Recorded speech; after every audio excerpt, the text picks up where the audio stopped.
Imagine being the very first investor in Reddit, Coinbase, Airbnb, when it was just a team of 2 founders and an idea. One bet, one team, one market. This kind of investment can be life-changing for you and pay back 10,000 times what you've invested. I know this very well because I've invested more than $40 million in more than 100 Y Combinator startups.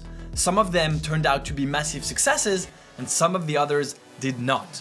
And so the question is, how do you spot the next big one? Evaluating a startup to know which one you're going to invest into or not is not random and it's not luck. It's actually a skill that you can develop, and there are some specific criteria that you can check for when making an investment. And so in this video, I'm going to share with you exactly how I built my own portfolio, the principles that guided my decisions along the way, and how you can identify breakout winners before everyone else. We're gonna break it down into 3 parts. First, my very first 2 investments, 1 win and 1 big mistake. Then, the 4-step framework I used to evaluate every startup.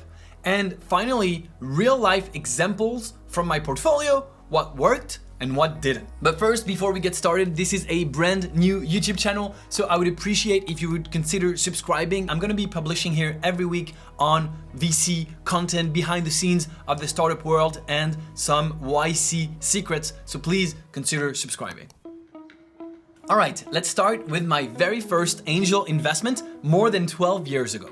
I was an entrepreneur myself, building a marketplace, and this startup comes to pitch to me building another marketplace in a completely different sector. Because I was an expert on marketplace, I realized they had solved a lot of the problems that I was still struggling with, and so I realized they were much ahead of me in solving and building this marketplace. Because I had this knowledge and I became sort of an expert on marketplaces, I was very confident to invest in them, and this investment turned out to be great. Only 3 years later, I made an exit and 3x'd my invested money at the time.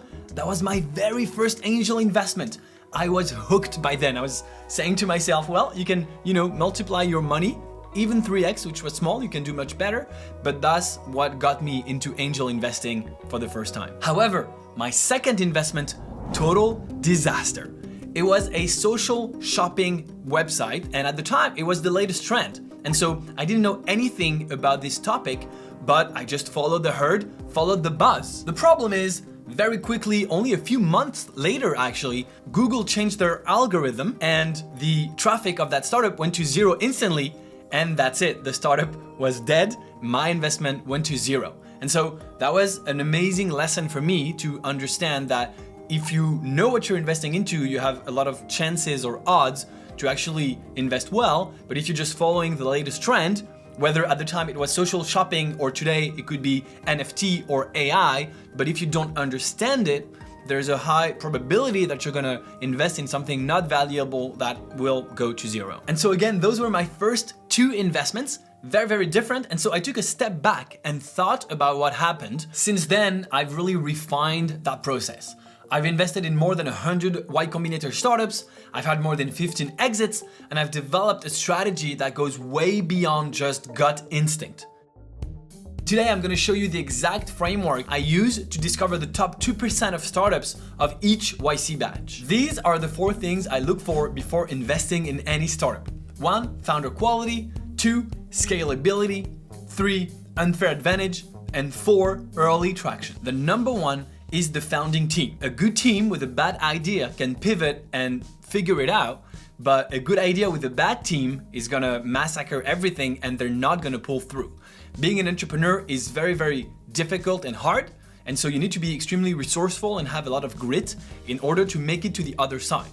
So you really want an amazing team, and YC usually is looking for a team of at least 2 with 1 technical and 1 non-technical or technical as well. You could say CTO and CEO. That's the minimum, but they need to be extremely good at what they do. They need to know the problem really, really well. I love repeat founders that come from top universities like Stanford or MIT, and just founders that have shipped and done so much in the last 3 to 6 months. The second thing that I'm looking for is scalability. Is this company going to be able to increase their revenue without increasing their cost? And are they going to be able to scale quickly without having a lot of infrastructure problems? Ultimately, you want a company that grows and that grows fast and that grows big. So sometimes the model, the way the startup is built, prevents this from happening easily. Then I'm looking at early traction. Early traction is so important, it could be maybe the only one that you remember from this video. First of all, it allows me to validate that the team is good. If they have a strong early traction, I know the team is capable, I know they shipped something, I know they're able to sell it, so it checks a lot of boxes again. I know they're doing something that actually people want and they have product market fit. When you're investing in a startup, you're investing in a small company, hoping this small company actually becomes much bigger.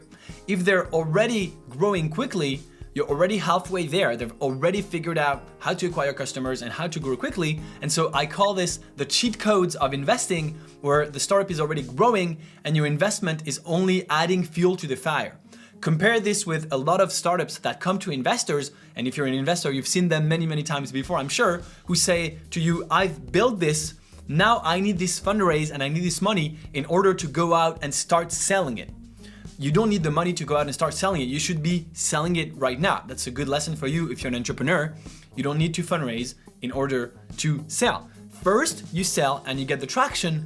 Then this traction is what is actually going to attract investors. On to the last one now, the unfair advantage. If your startup is going well, it has a smart team, it's in a scalable position, and it has strong early traction, it's going to attract attention from a lot of people and is going to get copied. At least by Mark Zuckerberg and probably a lot of other people. Hey Mark. So you need an unfair advantage that's going to allow the startup to defend itself against competitors, against others that might actually raise more money. If someone comes in and raise, 25 million from Andreessen Horowitz, how is your startup going to win and defend itself? That's the unfair advantage. The thing that everybody knows is the patent. You patent your idea, but with tech startups and code, you can't patent much. And so it has to be something else. It has to be, could just be, the speed of execution and the team, but it could be something else. It could be a secret customer acquisition thing. It could be a strong position on social media or Google or SEO. It could be the experience of the founders or the relationship that they have. If they're ex Visa or ex whatever big startup, then they're bringing their knowledge to this new world, to this new startup. Whatever it is, ask yourself, how will this startup compete with the inevitable fact that competitors are gonna come and try to eat its lunch? Okay, that's it for the 4 main things that I'm looking for in a startup. It's not all though, right? This is the 4 main ones, but there are a lot of other things, like looking at the actual tech that they built or the size of the market. You want a market that's big enough so that the startup can grow exponentially and reach a huge size. Now let's look at some real examples in my own YC investments with those criteria, and let's see the ones that worked out, the ones that didn't, and a surprise. In 2020, I invested in a fintech around YC Demo Day season called Jeeves. The founder was extremely impressive, the market was huge, and they already had some strong initial early traction. The valuation when I invested was $16 million, and today Jeeves is valued over $2.4 billion, giving my initial investment a 150x paper multiple so far. So again, this checked most of my boxes. It was a very fast moving deal, a very talented repeat founder that was moving extremely fast, and I immediately saw the potential, and so that's one of the best investments that I've made so far. Now, a failure story. Well, I won't name the company, but I've invested a lot of money in another fintech around 2020 and 2021 that was growing extremely quickly, and then something happened and the company almost went to zero and my investment is now worthless. So I won't go into details here because I'll probably make a separate full video about this. Make sure you subscribe. But there's a lot of things that can go wrong even when the company grows quickly initially. And of course, 2022, 2023 were difficult times for some of those fintechs. So again, I'll go deeper into a separate video, but that's an example of something that actually went wrong. It happens. Finally, a surprise outcome. I invested in 2021 in a startup from YC called Giga, and for almost 2 years after I invested, they went flat. When I invested, they were growing, got the money, flat. That's what you hate when you're an investor. It's so frustrating and painful, but it's not their fault. And so they tried to solve it for 2 years. They just were not able to at the time, and they pivoted, and then they pivoted again.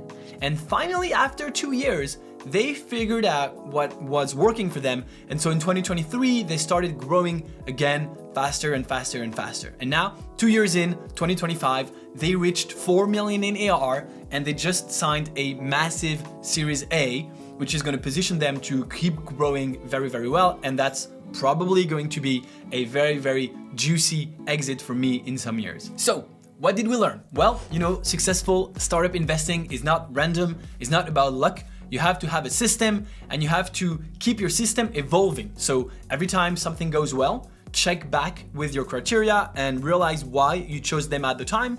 And every time something goes bad, do a post-mortem, try to understand why you did invest and what went wrong and how you can improve your system in the future. That's, in my opinion, the most fascinating and interesting part of my job, is being able to think about how I think. And that's what I'm doing almost daily to become an increasingly ever better investor. But now I want to hear about you. What's the number one thing you look for when you're investing in a startup, or something that you think I've missed? Tell me in the comments. Thanks for watching, and if you found this helpful, please consider subscribing. Again, brand new channel, but I'm gonna be publishing a lot of content here. So I'm counting on you. Subscribe, notifications, etc. Share this with someone that could find it interesting. And until the next time, I'll see you. Thank you.